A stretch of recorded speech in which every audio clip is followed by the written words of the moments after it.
So, ayan mga ka-Jassy, eto ako mag-hihimay ng mint green or nana.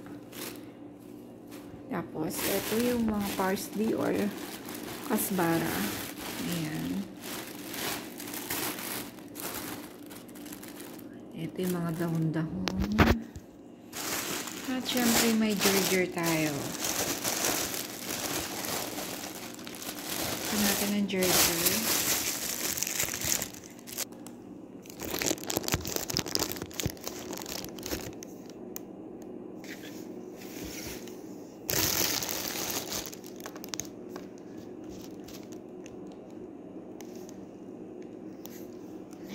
Pangit.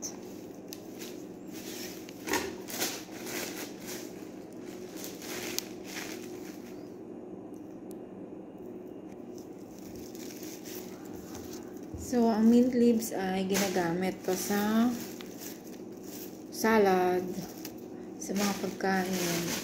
Pwede rin itong gawing tea. Lagay lang to sa mainit na tubig. Masarap na siya. So, minsan iniinom ko din to. Ayan. At tanggal lang natin yung mga bulok. Nilagyan natin sa plastic. Kasi pag hindi, mabubulok to agad. Minsan, pag maraming dinadala si sir, binibili, nilalagay ko dito sa tray. Inuugasan muna bago hinahayang sa labas para durugin siya.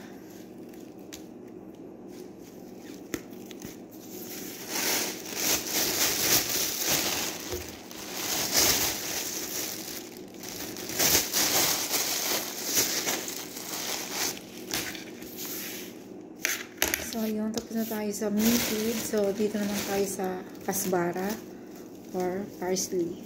Ayan.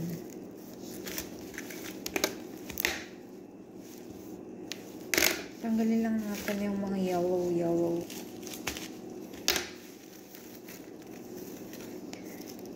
Ang parsley or kasbara ay nahalo sa mga pagkain, sa mga ulam-ulam. Mga kabsa, ganun. Basta kahit na anong ulam, inahalo ko.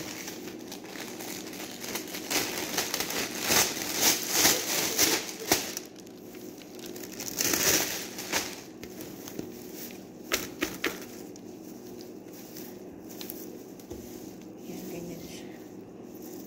Ganda naman ito. Ayan. Fresh na fresh.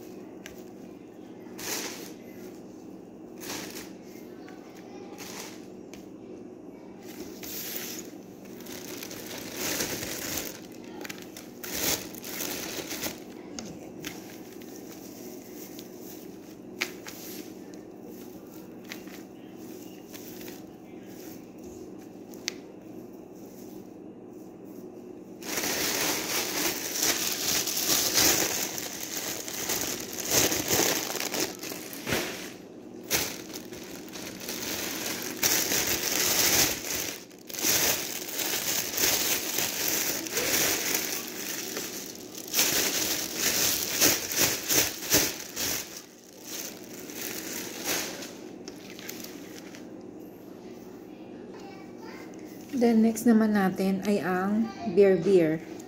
Inaano rin to sa salad. Minsan ginagawa tong ulam. Meron to sa Pilipinas kinakain. Ngalog.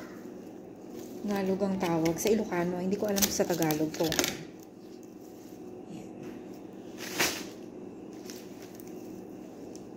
Hanggang natin kasi bulok na yung unahan.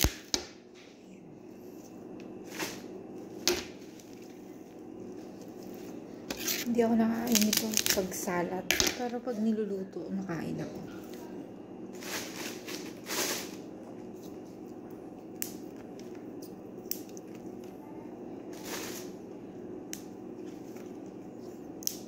Ayan, ganyan lang siya.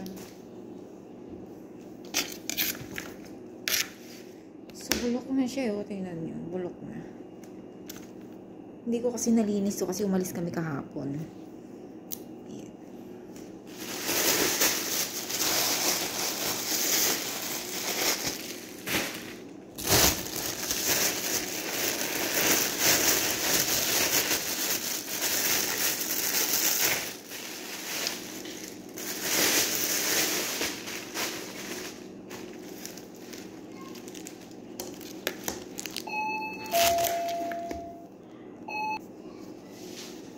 Ayun, outload tayo. Tinawag ako. Siguro narinig yun naman yung doorbell.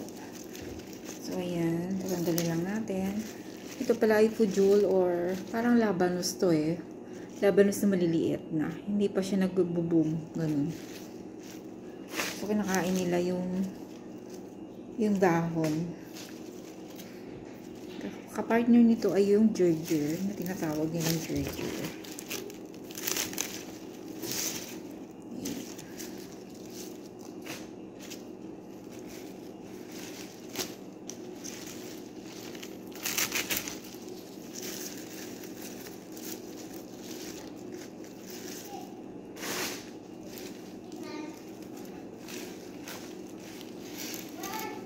Ganun lang.